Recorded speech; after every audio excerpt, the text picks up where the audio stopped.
Yo, on se retrouve aujourd'hui pour une nouvelle vidéo. Si jamais c'est la première fois pour toi sur cette chaîne, je m'appelle Eve, j'ai 20 ans et je suis pole danceuse depuis maintenant plus ou moins 3 ans. Sur cette chaîne, je te partage un petit peu tout ce qui est mon expérience, mes entraînements, mes routines, etc. Donc si jamais ça t'intéresse, je t'invite à t'abonner à la chaîne pour pouvoir suivre un petit peu plus tout ça. Sur Insta, je vous ai demandé de me poser un petit peu toutes vos questions par rapport à moi ou à mes entraînements et vous avez été plutôt réactifs, donc ça fait assez plaisir. J'en ai pioché plus ou moins 10 qui me semblaient intéressantes d'y répondre et le reste, soit je reviens vers vous sur Insta, soit ça veut dire que j'ai regroupé un petit peu toutes les questions qui se ressemblaient, qui concernaient le même sujet pour en faire une plus grosse vidéo, une vidéo complète. Et d'ailleurs j'en profite pour te dire que si jamais tu ne me suis pas sur Instagram, je te le mets soit ici, soit en barre d'infos. Sur ce, on va passer à la vidéo et je vais répondre un petit peu à toutes vos questions.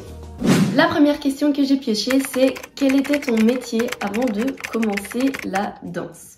Alors, il faut savoir que j'ai 20 ans maintenant et que quand j'ai commencé la danse, j'avais 17 ans. Donc forcément, j'étais encore aux études, à l'époque à l'école secondaire et après j'ai entamé des études supérieures. Donc je n'avais pas de métier à cet âge-là et j'en ai jamais réellement eu un, si ce n'est prof de pole dance. J'étais partie dans des études supérieures pour devenir coach sportif à la base, mais ça ne correspondait pas en fait à mes attentes et à ce que je voulais réellement. Donc en fait, j'ai un petit peu tout lâché pour pouvoir devenir prof de pole dance et pole danceuse professionnelle. Du coup, pour répondre à ta question en clair, je n'ai jamais eu d'autre métier si ce n'est que prof de pole dance et maintenant c'est mon job à plein temps et c'est ce que je fais de ma vie de tous les jours et j'ai la chance de pouvoir vivre de ma passion et de ce que j'aime.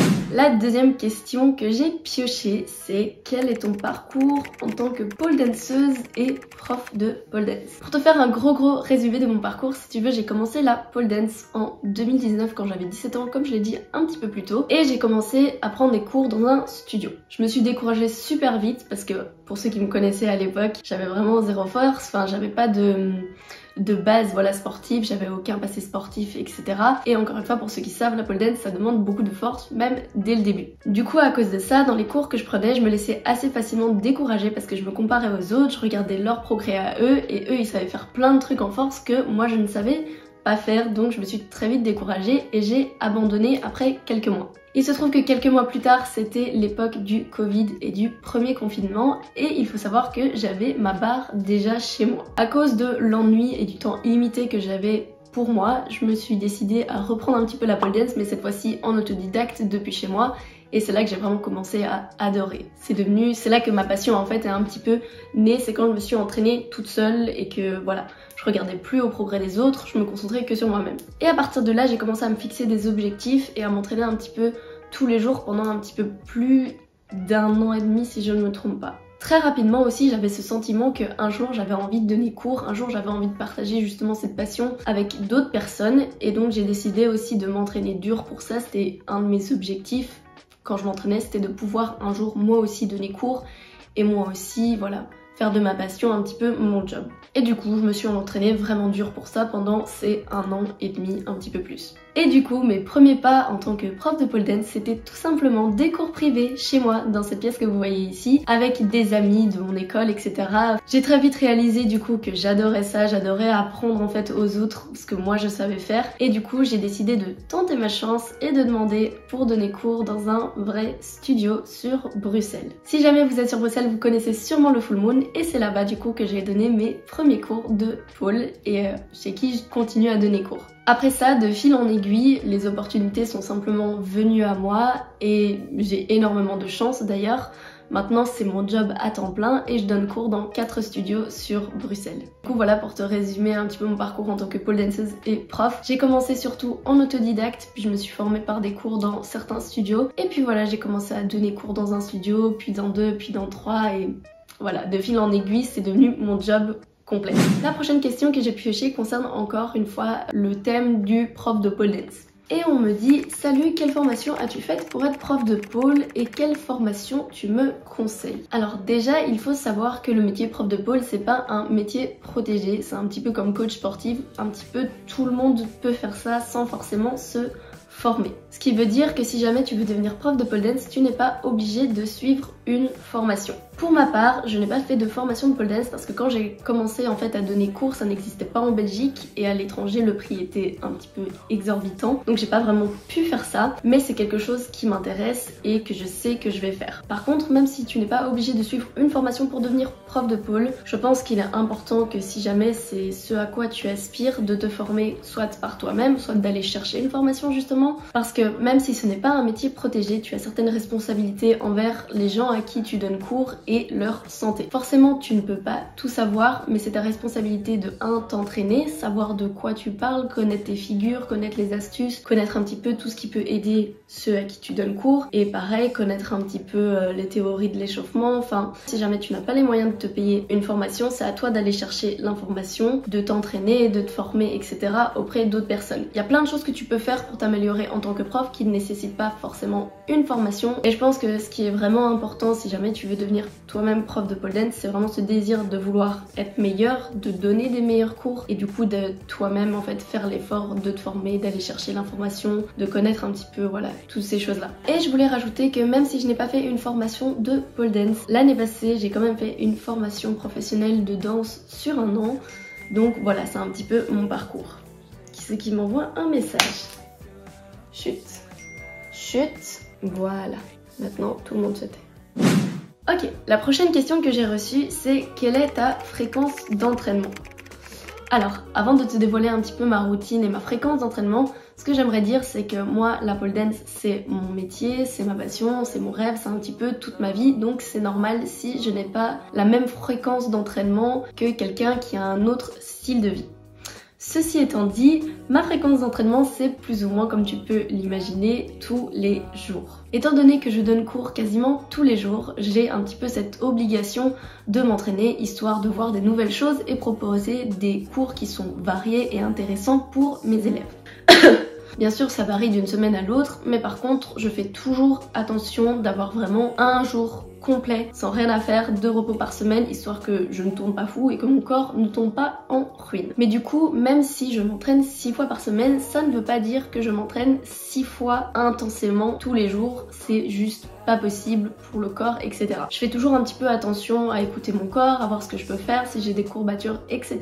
Et c'est pas forcément toujours super intense, parfois je peux juste revoir des basiques, travailler des détails, créer une choré. Pour moi, je compte un petit peu tout ça dans les entraînements. Et voilà pour ma fréquence d'entraînement. Si jamais ça ne correspond pas à la majorité des gens, c'est tout à fait normal. Comme je l'ai dit en début, moi c'est mon job, donc c'est normal que ce soit un petit peu ma routine de tous les jours. Mais si jamais ce n'est pas ton cas, bah, ne te prends pas la tête, fais le maximum d'entraînement si jamais c'est ce que tu souhaites, fais ce que tu peux.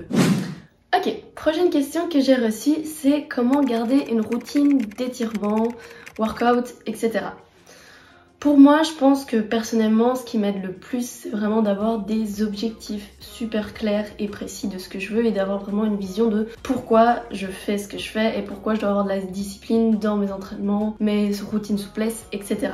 Selon moi, c'est très dur de garder en fait une routine justement très disciplinée et très assidue quand tu ne sais pas pourquoi tu fais ça et tu ne sais pas quels sont tes objectifs. Pour prendre mon exemple personnel, moi ce qui m'intéresse c'est tout ce qui est le monde de la compétition à haut niveau. Donc je sais que si je veux atteindre ces objectifs, bah, j'ai pas le choix en fait que d'être disciplinée et d'avoir une routine très carrée. Et donc quand je regarde un petit peu à mes objectifs, je sais que j'ai pas trop le droit d'avoir la flemme et de skipper tous mes entraînements. Donc à chaque fois que je sens que j'ai pas envie d'aller m'entraîner, etc., ce qui arrive plus que souvent, je repense un petit peu à pourquoi je le fais, quels sont mes objectifs derrière tout ça, et ça me rebooste toujours en quelque sorte. Mais bon, bien sûr, je suis pas parfaite malheureusement, et il y a forcément des jours où j'ai la flemme et où elle prend le dessus et où je vais pas m'entraîner, etc. Ça je pense que c'est comme tout le monde.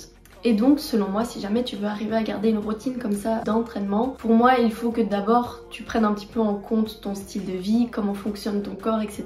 Forcément si tu as un job en dehors, si tu es aux études, tu pourras pas avoir la même fréquence d'entraînement que quelqu'un d'autre, donc il faut que ta routine à toi soit réaliste par rapport à ton mode de vie, etc. Et ensuite savoir pourquoi tu fais tout ça et pourquoi tu t'entraînes, pourquoi tu fais ces choses-là. La question suivante que j'ai reçue, c'est pourquoi as-tu choisi ce sport et qu'est-ce qui t'a motivé à faire de la pole? Alors, pour ceux qui me suivent depuis le début, j'avais mis un petit peu la story time de comment et pourquoi j'avais commencé la pole, mais c'est vrai que cette vidéo date d'un petit moment et vous êtes beaucoup plus nombreux qu'à l'époque, donc je vais un petit peu réexpliquer tout ça. En gros résumé de pourquoi j'ai commencé la pole, en fait c'est tout simplement parti d'un bête pari que j'avais fait avec une amie. De fil en aiguille, je suis tombée sur une vidéo de pole dance et j'ai trouvé ça super stylé. C'était une vidéo de compétition justement et j'ai trouvé ça super stylé et je me suis dit purée, il faut que j'essaye. J'étais aussi dans une phase de ma vie où je voulais vraiment me challenger, tester des nouvelles choses, voilà, un petit peu évoluer. Et du coup, je me suis dit pourquoi pas essayer ça. Et en même temps, j'avais commencé même un sport de combat, le Krav Maga. Donc j'étais vraiment dans une phase de ma vie où je voulais essayer plein de choses. Quand j'ai vu cette vidéo, c'était la première fois que je voyais le pole dance de manière en fait sportive. Je l'avais jamais vu de cette manière-là et je savais pas que ça existait, voilà. Aussi, j'ai toujours été intéressée par la gym, etc. J'ai toujours trouvé ça hyper stylé, mais je pensais à l'époque que j'étais trop vieille pour commencer, etc. Donc je m'étais jamais lancée là-dedans. Et une fois que j'ai vu la pole dance et je voyais des adultes qui le faisaient, etc.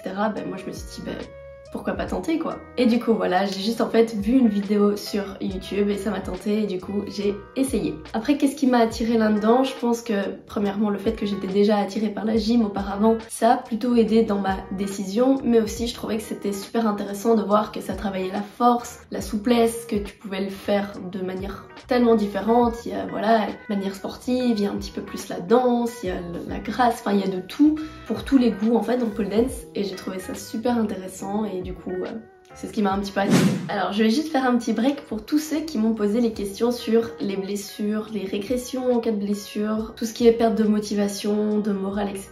Dans ces cas-là, je vais faire une vidéo à part parce que j'ai eu quand même pas mal de questions sur le sujet, donc je me suis dit pourquoi pas les regrouper et en faire une vidéo un petit peu plus longue sur le sujet. J'avais déjà fait une vidéo sur le sujet, je pense l'année passée, et du coup si ça vous intéresse, je vous la mets ici au-dessus, mais je pense que je vais en refaire une parce que en attendant je me suis quand même blessée plusieurs fois entre temps et il y a de nouvelles choses que je sais par rapport à ça. Du coup, plus ou moins en rapport, j'ai une question qui me dit comment garder le moral quand on progresse lentement ou qu'on régresse? Je peux clairement parler en connaissance de cause pour ce sujet-là parce que quand moi j'ai commencé la pole dance, je me suis découragée très vite jusqu'à abandonner en fait la pole comme je l'expliquais un petit peu plus tôt. Donc moi quand j'ai commencé la pole dance, c'était en studio et du coup avec un groupe autour de moi et je me comparais énormément par rapport au progrès des autres et à ce que moi je faisais. Je les voyais évoluer énormément parce que eux ils avaient la force et pas moi et ça m'a très vite démoralisée. Et je pense que je ne suis pas la seule à être tombée dans ce piège un petit peu de la comparaison négative où on se sent moins bon que les autres, où on pense qu'on progresse moins vite que les autres, où on se sent moins ceci, moins cela, etc.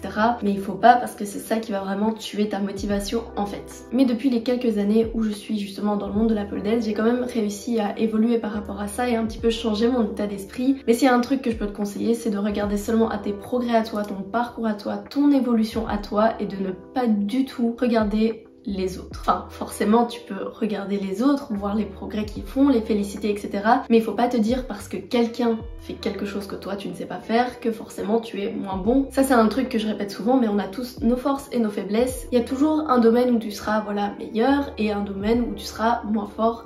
Et c'est tout à fait normal. Du coup, regarde à ton parcours, essaye d'apprendre à te connaître, de voir quelles sont tes forces, quelles sont tes faiblesses et du coup, grâce à ça, tu peux travailler doublement sur tes faiblesses et continuer d'améliorer ce qui fait en fait ta force à toi. Regarde ton parcours depuis le début et regarde tous les progrès que tu as déjà fait et si tu as pu en arriver jusque là, ça veut dire que tu peux arriver encore plus haut. Donc faut pas se laisser décourager par ça et aussi il faut savoir que je pense un petit peu dans tous les sports, tu as des phases où tu vas stagner et tu as des phases où tu vas aller super haut et tu as des phases où tu vas même régresser et il faut apprendre un petit peu à jongler avec et juste vivre dans ces phases-là et ne pas trop se soucier. Alors, la prochaine question qu'on m'a posée, c'est comment faire un salto arrière. Je pense que si je savais comment faire un salto arrière, j'aurais déjà pris la grosse tête. Bref, j'aurais bien aimé savoir, malheureusement ce n'est pas le cas. Un jour peut-être, ce serait un de mes objectifs, mais bon. Pour l'instant, c'est pas tout ça.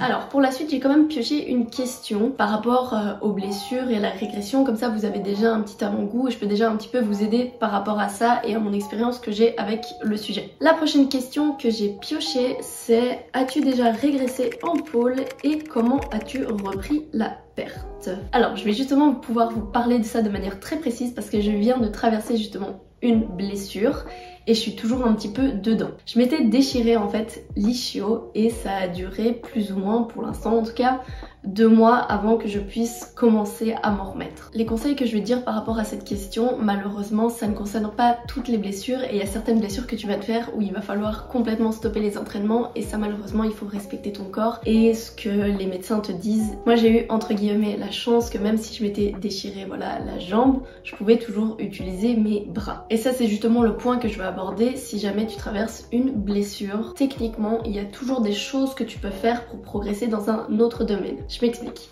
Moi par exemple ici je me suis déchiré du coup l'ischio et tout ce qui était en souplesse c'était absolument pas possible. Et si vous voyez un petit peu mon style de pole dance, moi je suis extrêmement dans tout ce qui est la souplesse, c'est mon point fort et du coup malheureusement je n'ai plus pu travailler ça pendant 2 mois, ce qui est fort long. Alors je vais juste te partager un petit peu mon histoire récente, comme ça je peux un petit peu t'expliquer les points auxquels je peux venir avec ce que je raconte. Dans un premier temps quand je me suis blessée, je me suis laissé 1 semaine de repos total où j'ai pas donné cours, où j'ai pas été m'entraîner, où j'ai pas été courir, j'ai pas été marcher, où j'ai rien fait. Juste histoire de laisser à mon corps le temps de récupérer, de se reposer et aussi pour pouvoir un petit peu canaliser mes émotions parce que c'est pas toujours facile une blessure, donc je me suis laissé vraiment 1 semaine de bad mood et de rien du tout, histoire voilà de pouvoir un petit peu me reposer. Ensuite après ça j'ai commencé à reprendre les entraînements tout doucement. J'ai eu la chance entre guillemets de me blesser que à la jambe et du coup ça m'a empêché de faire tout ce qui était les mouvements en souplesse, mais ça m'a justement laissé l'opportunité de travailler autre chose que ça et du coup j'en ai profité pour travailler tout ce qui est un petit peu le côté force,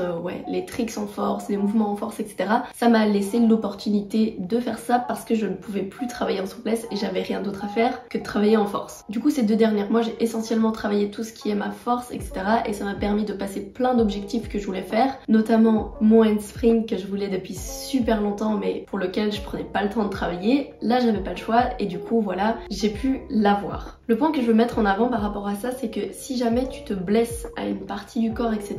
tu as toujours l'opportunité en fait de travailler autre chose et de faire quelque chose qui te sera utile pour soit progresser, soit pour récupérer. Donc par exemple si tu te blesses au bras, tu peux travailler la souplesse de tes jambes, enfin il y a toujours moyen de trouver quelque chose, sauf si par contre t'es vraiment blessé. Comme je t'ai dit, écoute tes médecins, ne fais pas n'importe quoi. Mais du coup voilà, moi ma mentalité c'est que si jamais je me blesse, j'essaye premièrement d'écouter mon corps, de me laisser reposer etc.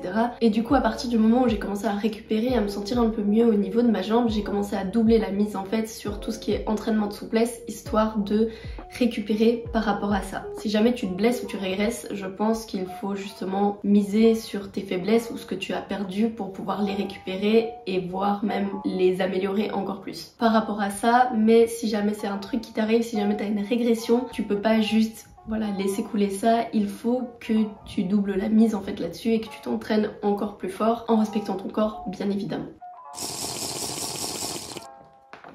Et du coup je pense que voilà, quand tu as une régression ou une blessure etc, il y a tout un mindset qui va avec et un état d'esprit dans lequel il faut être. Et je sais que c'est plus facile à dire qu'à faire, mais il faut essayer de voir un petit peu le côté positif dans cette régression et voilà, d'essayer de prendre cette régression pour te tirer vers le haut ou améliorer quelque chose que tu n'aurais pas l'habitude de faire. Ok, la dernière question que j'ai piochée c'est: tes proches ont quelle vision de la pole? Les miens voient ça comme quelque chose de moins de 18.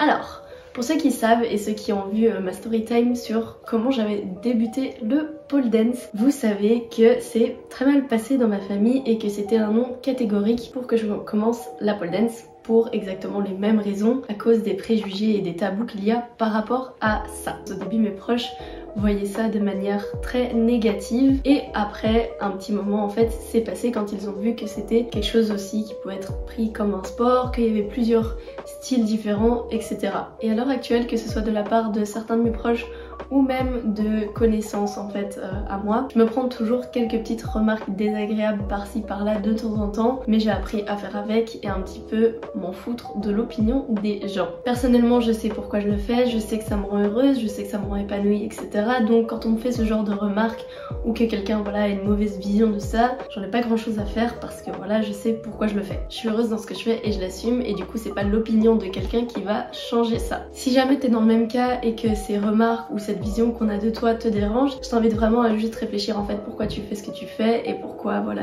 tu aimes ça et pourquoi ça te rend heureuse et de t'assumer pleinement là-dedans. Voilà, c'était tout pour cette vidéo, j'espère que ça t'a plu. Si jamais c'est le cas, tu peux toujours liker cette vidéo et en plus t'abonner à la chaîne si c'est pas déjà le cas. Si jamais aussi tu ne me suis pas sur TikTok et Instagram, je te les laisse ici et en barre d'infos pour que tu puisses aller checker tout ça. Et voilà, c'est tout pour aujourd'hui, on se retrouve bientôt dans une prochaine vidéo. Tchuss!